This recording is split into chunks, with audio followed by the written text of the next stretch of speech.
to my thigh, my knee, and a stump wrapped in a mountain of gauze. I'll never run again. I'm a runner. Running is all I know or want or care about. Running aired out my soul. It made me feel alive.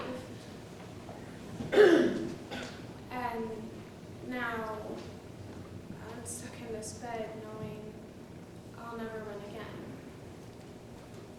17-year-old Jessica is the top runner on her high school track team. Then, due to a bus accident, she loses her right leg below the knee. While her physical recovery is shockingly quick, her emotional recovery is much longer and harder. But after several months of raising money, her track team gets her a prosthetic running leg, so she will be able to return to the things she loves so much. The Running Dream by Wendelin Van Dronen. My best friend Fiona, after letting me mope around for a few weeks, convinced me to return to school. She even promised to push me around in a wheelchair. I know I should feel grateful, but honestly I'm dreading this. We pull into the student parking lot. My heart's hammering inside my chest. I feel like the elephant in the room.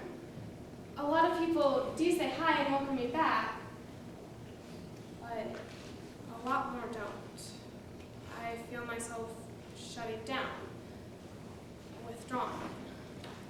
Fiona rushes me to the front of the classroom, where Miss Rucker is writing math problems up on the board. Miss Rucker turns and says, "Will you be sitting with Rosa?" She means the special needs girl who sits in the back of the classroom. The girl in the motorized wheelchair. The girl who rarely talks, and when she does, she's sometimes hard to understand. I didn't even know her name was Rosa.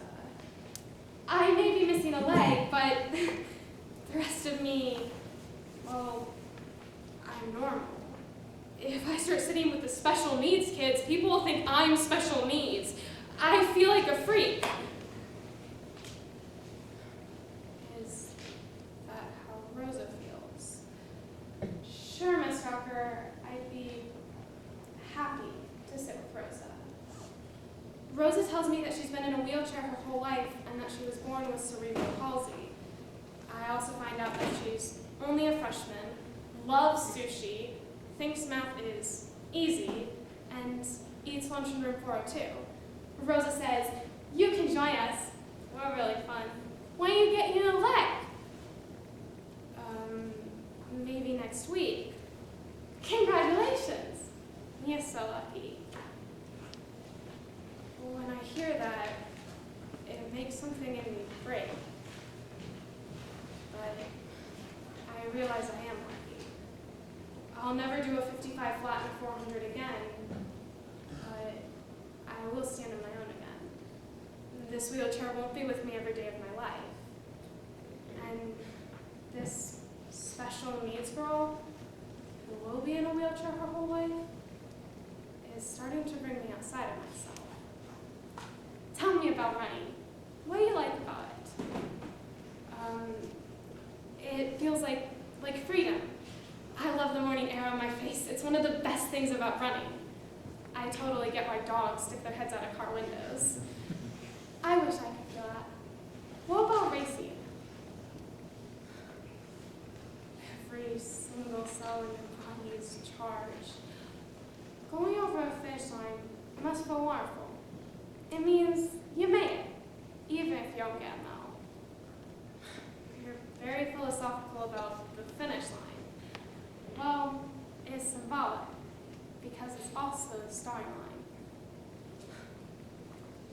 Rosa asks me, if you could change one thing, what would it be? That I could run again. What about you?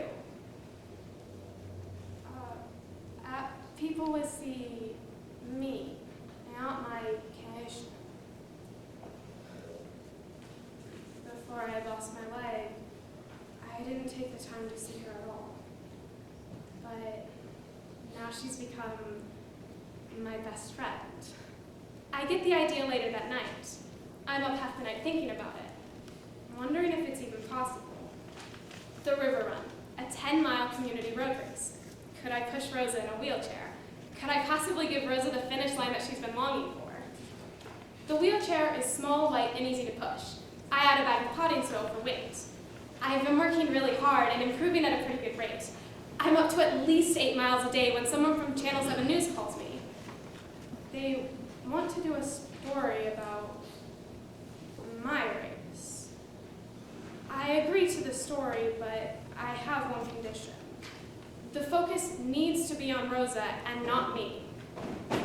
But then the reporter just follows me around everywhere, and the focus is definitely not on Rosa. I just snap. Look, this isn't about me. I'm doing this for Rosa. Her biggest wish isn't to cross a finish line or to have people cheer for her. It's to have people see her. Her instead of her condition. That's all anybody with a disability wants.